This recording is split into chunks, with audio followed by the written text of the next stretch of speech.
네, 2026년 2월 1일 오늘의 시장 브리핑입니다.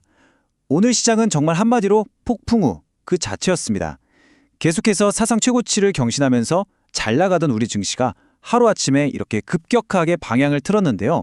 정말 긴장감이 가득했던 오늘 시장, 그 핵심을 한번 파헤쳐 보겠습니다. 자, 화면에 보이는 이 숫자부터 시작하죠.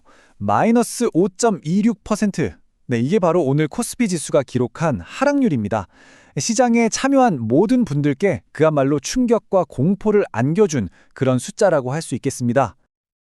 그리고 이 하락으로 인해서요, 우리 시장에 정말 강력한 심리적 지지선이었던 코스피 5000선이 속절없이 무너져 내렸습니다. 그야말로 검은 월요일을 떠올리게 하는 그런 하루였죠. 구체적인 수치들을 한번 살펴볼까요?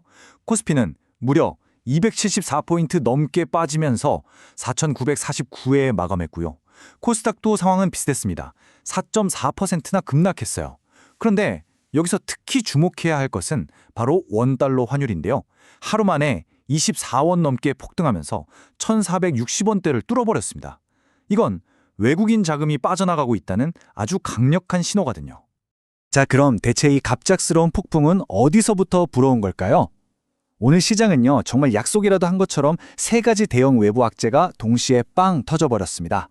말 그대로 퍼펙트 스톰을 맞은 거죠. 첫 번째 원인은 바로 워시 쇼크입니다. 차기 미국 연준 의장으로 케빈 워시라는 인물이 지명됐다는 소식이 전해졌는데요. 시장은 이 사람을 통화 긴축을 선호하는 아주 대표적인 매파로 보고 있습니다. 그의 이런 성향 때문에 금리를 곧 내릴 거라는 시장의 기대감이 이 꺾이는 그래프처럼 그냥 그대로 꺾여버린 겁니다. 이게 바로 글로벌 자금이 위험 자산에서 슬슬 발을 빼게 만든 첫 번째 방아쇠였습니다. 그런데 엎친 데 덮친 격으로 이제 좀 잠잠해지나 싶었던 인플레이션 우려라는 괴물이 다시 불을 뿜기 시작했습니다. 바로 예상보다 너무 높게 나온 미국의 생산자 물가지수가 그 연료가 된 거죠. 이게 이러면 연준의 긴축 정책이 생각보다 훨씬 더 오래가는 거 아니야? 하는 불안감을 확 키워버렸습니다. 그리고 마지막 세 번째 펀치가 날아왔습니다. 바로 지정학적 충격이죠.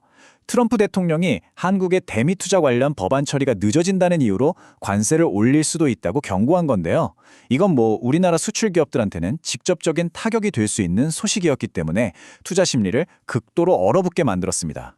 그렇다면 이 거대한 악재의 파도 속에서 우리 시장 참여자들은 과연 어떻게 움직였을까요? 왜 이런 폭락이 일어났는지는 이제 알았으니 이제 어떻게 이런 결과가 만들어졌는지 그 속을 한번 들여다보겠습니다. 이 슬라이드를 보시면요. 오늘 시장 내부의 극명한 대립 구도가 한눈에 들어옵니다. 외국인이 무려 2조 5천억 원을 순매도했고요. 기관 역시 따라서 팔기 바빴습니다. 그런데 이 엄청난 물량을 개인 투자자들이 홀로 4조 5천억 원이라는 역대급 순매수로 전부 받아냈습니다. 시장의 내부 투쟁이 얼마나 치열했는지를 그대로 보여주는 대목이죠. 그래서 한 시장 분석가는 이날의 매도세를 패닉셀링, 그러니까 공포에 질려서 마구잡이로 던지는 투매라고 규정했습니다.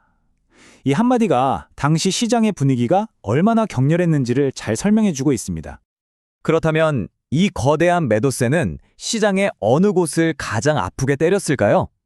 이제 좀 더 자세하게 섹터별 피해 상황을 들여다보겠습니다. 역시나 시장을 이끌던 반도체주들의 타격이 가장 컸습니다. 삼성전자가 3.5%, SK하이닉스는 무려 5.6%나 급락했고요. 그 외에도 현대차, LG에너지솔루션 같은 대부분의 대형주들이 약세를 면치 못했습니다. 그나마 실적 기대감이 있던 방산주들이 상대적으로 낙폭이 적긴 했던데 이렇게 거대한 시장의 하락 흐름을 거스르기엔 역부족이었습니다. 자, 오늘 정말 정신없는 하루였는데요. 이렇게 혼란스러웠던 시장의 사건들을 여러분들을 위해 몇 가지 핵심 포인트로 딱 정리해 보겠습니다.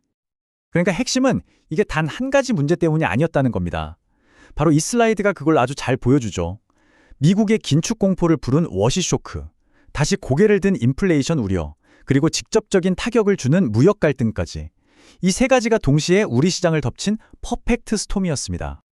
오늘의 분석은 여기서 마무리하지만 어쩌면 시장의 가장 큰 불확실성은 이제 시작일지도 모릅니다. 외국인과 기관의 이 엄청난 동반 매도세, 과연 여기서 멈출까요? 아니면 이것이 더 큰 하락의 시작을 알리는 신호탄일까요? 이 질문이 앞으로 우리 시장의 향방을 결정할 겁니다.